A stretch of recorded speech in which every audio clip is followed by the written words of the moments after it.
There's a lot of problems I have with Pokemon Shining Pearl as a new fan of the series, so let me explain this really quick before someone thinks I'm a longtime fan. My first Pokemon game that I beat was Sun. However, I do have a little experience with Pokemon Silver, in which I think I almost beat the game, maybe second last gem, I don't remember, but I got stuck since I was a kid and I didn't have an opportunity to play future installments because my brother didn't let me because you can only have one save file and he hogged the DS. So as a noob to the series, I liked Shining Pearl, but the game has so many issues I couldn't just gloss over. So first and foremost, graphics. So before someone says it, no. I don't mean the fact it's not completely 3D, I actually don't mind the chibi/retro aesthetic, and in some cases has worked in modern titles, like Bravely Default. I didn't play it, but it was very successful, so not to say that like I personally think it's a good game, like a lot of people say it's a good game, but I don't know if it will be my type of a game, not necessarily. Either way though, I still play older Final Fantasy games from time to time, but regardless of that, whatever they did here is terrible. Whenever you go to play this on a TV, for whatever reason, it looks super fuzzy. Like, I never had a game that I felt the graphics were too fuzzy that made me physically not want to play it on a TV or monitor. Not even PS1 or PS2 games did this to me, but for whatever reason, this game did some weird techniques to make it super fuzzy on TVs or monitors. Another thing too is when you're running around, it feels like the Switch is artifacting because these black lines will randomly appear while you're just roaming around, and it's just really strange and it's very noticeable, and it gets really annoying.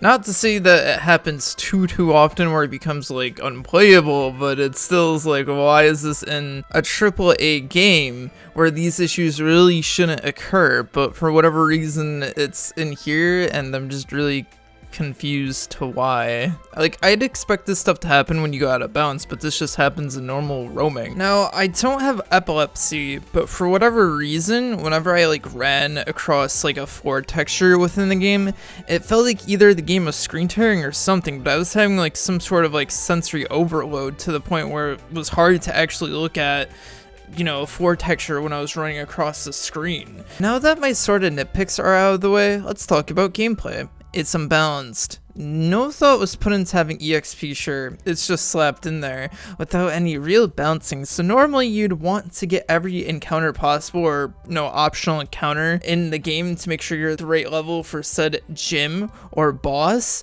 in other games, etc. You end up just feeling like, why switch to my other Pokemon when I can just use my starter that's already over leveled, then my other Pokemon. But also my other Pokemon over leveled, so I can just do the gym way too easily when I should have been switching through my Pokemon to level them up through the entire game. So at a certain point I decided, no, I will not do the optional trainer fights because Jesus Christ, if I see another Geodude or Magikarp, I'm going to lose my goddamn mind. And mother effing bottom tier ass Bidloof be doing all the hard work while you have a pretty decent selection of Pokemon to use Surf or Rock Climb or cut the damn trees, but the devs decided Bidloof will do it all.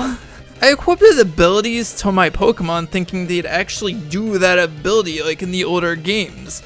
But nope, highly low effort and lazy. Not only that though, there are so many glitches that are borderline game breaking, which is how I got these shiny Pokemon from my brother who duped 50 goddamn boxes of shinies. The only time I had trouble in the game was just really fighting Cynthia. Cynthia is the only thing that gave me trouble, but then I forgot, oh wait, I have 18 rare candies to use, so she got owned after I used them.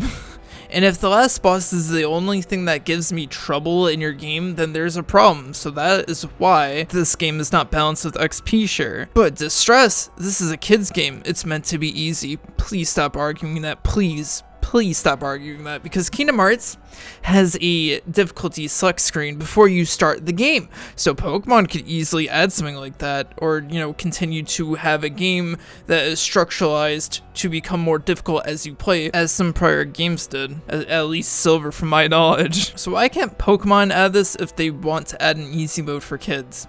I don't know. Because even in games like Kingdom Hearts, a kid's game that lets you put the EXP at 0 so you don't get any to play the game at level 1 and pretty much just play Square Enix Dark Souls. My last point is it's not Platinum. This is the version that they should have done, but for whatever reason the Pokemon Company decided to limit the creative direction in which the concept art can be found at Pokemon Home that pretty much shows the original intent of what the game was going to be. Overall, from what I researched of Platinum, it's the best version of Sona, and it seems like fans really wanted that version to be remade, but for whatever reason they made Ilka go for this way too faithful remake that made them go with the very flawed version of the game for zero reasons other than to make sure you can make two versions of the game.